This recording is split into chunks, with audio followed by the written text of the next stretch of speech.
Hi friends, welcome back to our channel. చాలామంది ఎంతగానో high court result కోసం అయితే ఎదురు చూస్తున్నారు కదా. అందుకే నేను ఈ అప్డేట్స్ ఇందులో ఇద్దామని వీడియో అయితే చేశాను. సో ఫ్రెండ్స్, మనం district level and state level exams అనేటివి రెండు ఒకటేసారి కంప్లీట్ చేశాము. కానీ రిజల్ట్ మాత్రం తేడా ఉంది. ఎందుకంటే స్టేట్ లెవెల్ ఫస్ట్ రిలీజ్ చేశారు, తర్వాత డిస్ట్రిక్ట్ లెవెల్ రిలీజ్ చేయబోతున్నారు. స్టేట్ లెవెల్ ఫస్ట్ ఎందుకు రిలీజ్ చేశారంటే కొంతమంది స్టేట్ అండ్ డిస్ట్రిక్ట్ రెండింటికి అప్లై చేశారు. రెండు ఎగ్జామ్స్ కూడా రాస్తున్నారు వాళ్ళు. అట్లాంటి వాళ్ళకి రెండిట్లలో జాబ్ వస్తే ఇబ్బంది కావద్దు అని ఫస్ట్ స్టేట్ లెవెల్ రిజల్ట్ అనేది రిలీజ్ చేశారు. అది 25th జూలై 2025 రిలీజ్ చేశారు. సర్టిఫికేట్ వెరిఫికేషన్ కూడా 1st ఆగస్ట్ నాడు స్టార్ట్ అయింది. 29th ఆగస్ట్ వరకు కంప్లీట్ అవ్వుద్ది. ఆల్రెడీ అవుతున్నాయి వెరిఫికేషన్స్ అనేటివి. అందులో పాస్ అయిన వాళ్ళకి జాబ్. నెక్స్ట్ డిస్టిక్ రిజల్ట్ అనేటివి మన ఎక్స్పెక్టేషన్స్ ప్రకారం అయితే 13th July or 29th night or evening లేదంటే 30th రిలీజ్ చేయాల్సి ఉంటుంది. సో డోంట్ వరీ ఫ్రెండ్స్, ఇప్పుడు ఆ వెరిఫికేషన్ కంప్లీట్ కానిదైతే మనకి రిజల్ట్ అనేవి రావు. ఇప్పుడు సర్టిఫికేట్ వెరిఫికేషన్ జరుగుతున్న వాళ్ళందరికీ అయితే జాబ్ అయితే రాదు. ఒక పోస్ట్కి ముగ్గురిని పిలుస్తున్నారు వాళ్ళు.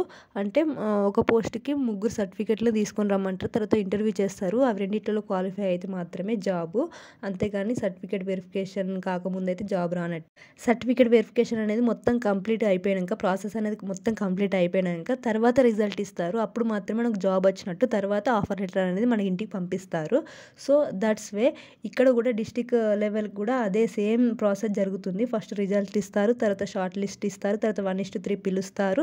ఆ తర్వాత వెరిఫికేషన్ జరుగుతుంది. వెరిఫికేషన్ తర్వాత మాత్రమే జాబ్ ఉంటుంది. లాస్ట్కు అంటే మనకు ఆఫర్ లెటర్ బిఫోర్ ఒక నోటిఫికేషన్ అనేది ఇస్తుంది. అంటే రిజల్ట్ మీరు ఇందులో 1:3 తర్వాత సర్టిఫికేట్స్ అన్నీ ఉన్నాయి, అలాగే వెరిఫికేషన్లో కూడా మీరు క్వాలిఫై అయ్యారు, అలాగే ఇంటర్వ్యూలో కూడా మీరు క్వాలిఫై అయ్యారు, సో మీరు ఎలిజిబుల్ జాబ్కి అని ఒక నోటిఫికేషన్ ఇస్తారు. ఇప్పుడు మనకు మార్క్స్ లిస్ట్ ఎలా ఇచ్చారో మళ్ళీ అలానే హాల్ టికెట్ లిస్ట్ ఇచ్చినట్టు ఇస్తారు. అలాగే డిస్ట్రిక్ట్ లెవెల్ కూడా ఉంటుంది. కాకపోతే ఇక్కడ ఒక చిన్న లాజిక్ ఏంటిదంటే హైకోర్టు అండ్ డిస్ట్రిక్ట్ కోర్టు ఒకటేసారి అంటే ఆఫర్ లెటర్ బిఫోర్ ఒక నోటిఫికేషన్ వస్తుందని చెప్పాను కదా, షార్ట్ లిస్ట్ అయిన వాళ్ళే. అంటే యూ రైట్ టు జాబ్ అన్నట్టుగా ఒక ఫామ్ అనేది ఈ నోటిఫికేషన్లో రిలీజ్ చేస్తారన్న కదా, అది ఒకటేసారి వస్తుందా లేదంటే వేరు వేరు వస్తుందా అన్నది తెలియాలి. ఎందుకంటే కొంతమంది ఇప్పుడు 2 ఎగ్జామ్స్ రాశారు కదా, వాళ్ళకి ఏదైనా ఒక పోస్ట్ ఇచ్చి ఇంకొక పోస్ట్ నుంచి తొలగిస్తారు, ఆ తర్వాత రిలీజ్ చేస్తారు. సో మనకి రిజల్ట్ ఒకేసారి వచ్చినా కానీ వెరిఫికేషన్లో మాత్రం మనకు అప్పుడే తెలిసిపోతుంది జాబ్ వచ్చిందా రాలేదా అని. సో రిజల్ట్కి బిఫోర్ ఆఫర్ లెటర్. సో కేర్ఫుల్గా ఉండండి ఫ్రెండ్స్.